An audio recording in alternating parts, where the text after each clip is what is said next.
ہر طرف بتوں کی پرستش ہے، نمرود کے مجسمے بنے ہوئے ہیں اور لوگ ان کی پوجا پاٹ کرتے ہیں۔ اب ابراہیم کا امتحان ہے کہ کیا اس ماحول کے اندر وہ ان کی طرف جھکاؤ کرتا ہے، لیکن جناب ابراہیم کہتے ہیں کہ ان تماثیل کے آگے تم آسن مارے بیٹھے ہو، جو اپنا دفاع بھی نہیں کر سکتے اور اپنی ضرورت کی تکمیل بھی نہیں کر سکتے، تمہاری ضرورتوں کو کیسے پورا کریں گے؟ تو یہ میرے رب نہیں ہو سکتے۔ شمس و قمر کو، چاند کو، سورج کو، ستاروں کو پوجتے ہو، اچھا یہ چاند، یہ ستارے رب ہے؟ تو جب ڈوب گئے تو کہا کہ جو ڈوبنے والے ہیں وہ میرے رب تو نہیں ہو سکتے، مجھے رب کی ضرورت پڑ جائے، رب ڈوبا ہوا ہو تو مجھے تو وہ چاہیے جو ہر وقت حاضر ہو، تو میں تو اس رب کی پوجا نہیں کر سکتا۔ یہ ان کے شعور کا امتحان تھا اور اس شعوری امتحان میں پورے نکلے۔ پھر اس کے بعد اگلا امتحان تھا کہ وہ اس شعور کو بیان کرنے کی طاقت بھی رکھتے ہیں کہ نہیں۔ پھر بت کدا ٹوٹتا ہے، نمرود کا دربار سجتا ہے، اور وہاں جو خطبہ حضرت ابراہیم نے دیا زمانے نے سنا، جب کلہاڑا اس بڑے بت کے کندھے پہ رکھ دیا اور باقی سارے بتوں کا تیا پانچا کر کے رکھ دیا، جب وہ میلے سے واپس آئے تو ابراہیم بڑی بے نیازی سے بولتے، ان کے بڑے نے کیا ہوگا، دیکھو اسلحہ تو اسی کے کندھے پر ہے۔ تو وہ کہنے لگے ابراہیم تو جانتا ہے یہ بولتے نہیں ہیں، اور حضرت ابراہیم یہی تو لانا چاہتے تھے۔ پھر جو خطبہ دیا، اف لکم ولما تعبدون من دون اللہ افلا تعقلون، افسوس ہے تمہارے اوپر اور افسوس ہے ان پر جن کو تم اللہ کے علاوہ پوجتے ہو، افلا تعقلون، تمہاری کھوپڑی میں دماغ نہیں ہے۔ اور پھر اللہ کی توحید کا بیان فرمایا۔ پھر اس کے بعد جان کا امتحان آیا، تو پھر جلتے ہوئے شعلوں کے اندر جس طرح ہنس کے داخل ہوا پیغمبر، یہ الگ اور نرالی شان تھی۔ نمرود نے سوچا تھا جل کے راکھ ہو گیا ہوگا چخا میں، لیکن 40 دن کے بعد جب آگ بجھتی ہے تو حضرت ابراہیم انگاروں سے چلتے ہوئے یوں باہر آتے ہیں جس طرح پھولوں پر کوئی نازنین چل کے آ رہا۔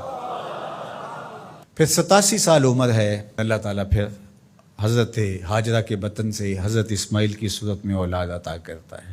اب اتنی بڑھاپے کی عمر میں اولاد نصیب ہو تو انسان کا جی چاہتا ہے سارے کام کاج چھوڑ کے گھر بیٹھ جاؤں اور میں اپنی اولاد کے چہرے کی بلائیں لوں، لیکن حکم ہوتا ہے اپنی زوجہ کو بھی اور اپنے نو مولود بیٹے کو بھی ایسی وادی میں چھوڑ آؤ جہاں کوئی سبزہ بھی نہیں ہوگا۔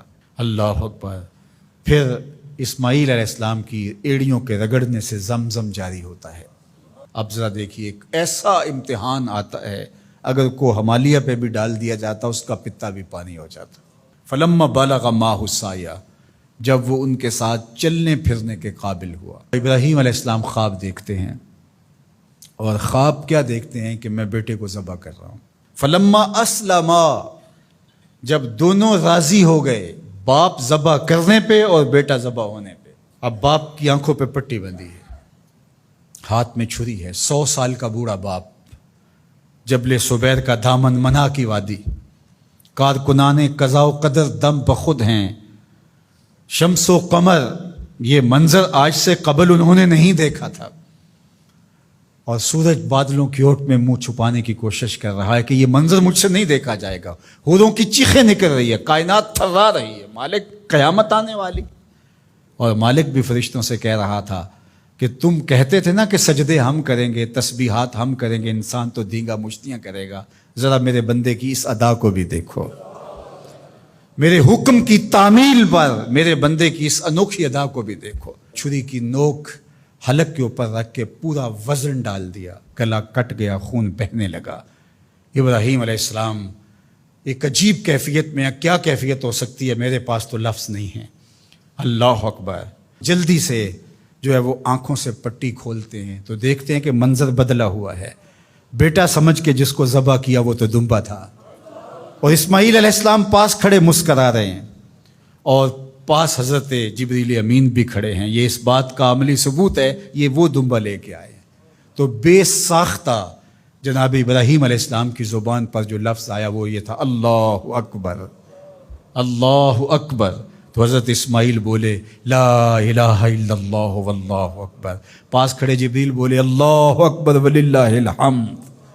اللہ نے کہا اے ابراہیم تمہاری قربانی کی سنت کو بھی قیامت تک جاری رکھیں گے، تمہاری زبانوں سے نکلے ہوئے جملے بھی مرنے نہیں دیں گے۔ وَنَادَيْنَاهُ أَن يَا إِبْرَاهِيمُ قَدْ صَدَّقْتَ الرُّؤْيَا إِنَّا كَذَلِكَ نَجْزِي الْمُحْسِنِينَ، اس حال میں ہم نے ندا دی ابراہیم تو نے واقعی خواب پورا کر دکھایا۔ إِنَّ هَذَا لَهُوَ الْبَلَاءُ الْمُبِينُ، اللہ فرماتا ہے یہ بہت بڑا امتحان تھا، یہ چھوٹا امتحان نہیں تھا۔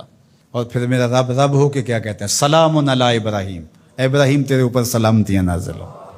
اللہ اکبر۔ پرسوں بھی میں کسی منڈی کے قریب سے گزرا، کہتے ہیں اس علاقے کی سب سے بڑی منڈی ہے، تو ہزاروں جانور، ہجوم محبت، اور سڑکوں پر، گلیوں میں، بازاروں میں کوئی یہاں گائے لے کے جا رہا ہے، کوئی بیل، کوئی اونٹ اٹھا کے لے کے جا رہا ہے، تو بے ساختہ میری زبان سے یہی نکلتا ہے، سلام علی ابراہیم، ابراہیم تیرے اوپر سلامتیاں نازل ہوں۔ اللہ اکبر۔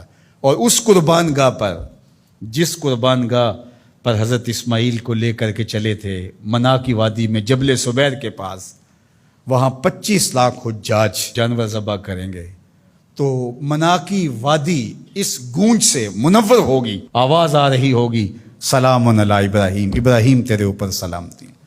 ابراہیم علیہ السلام نے چھوٹا کام نہیں کیا، بہت بڑا کام کیا، لیکن میرے رب نے بھی پھر جو اعزاز دیا، جو تکریم دیا، عرض کی گئی یا رسول اللہ یہ قربانیاں کیا ہیں؟ فرمایا تمہارے باپ ابراہیم کی سنت ہے، قیامت تک وہ نقشہ ہماری آنکھوں کے سامنے رہے گا، اور لوگ اپنے قیمتی متاع کو اس طرح قربان کرتے رہیں گے۔ ہمارے ایک بزرگ فرمایا کرتے تھے کہ ہر بندے کا کوئی نہ کوئی اسماعیل ہوتا ہے، جب تک وہ اپنے اسماعیل کی گردن پر چھری نہیں رکھتا رب کا قرب نصیب نہیں ہوتا۔ تو اپنی عزیز ترین متاع اللہ کی راہ میں قربان کرنے کا موقع آ جائے، وہ جان ہو، وہ اولاد ہو، وہ مال ہو، وہ منصب ہو، جب حالات تقاضا کریں اور آپ کو لگے کہ میرے مالک کا مجھ سے یہ تقاضا ہے، تو راہ خدا کے اندر قربان کرنے کا جب یہ جذبہ اس لیول تک پہنچ جائے، تو پھر آپ اس نور سے مالا مال ہوتے ہیں، اس فیض سے فیض یاب ہوتے ہیں۔ ہمارے لیے یہ واقعات اس لیے رکھے، ہم تو چھوٹے چھوٹے امتحانوں سے ڈر جاتے ہیں، ہمیں بڑے امتحان بھی دینے پڑے تو ہمارے بڑوں کی سیرت یہ ہے کہ ہم کشادہ دلی کے ساتھ، خوش دلی کے ساتھ ان امتحانوں سے گزریں، پھر ہمارے رب کی رحمتیں اور کرم نوازیاں ہمارے شامل حال ہوں گی۔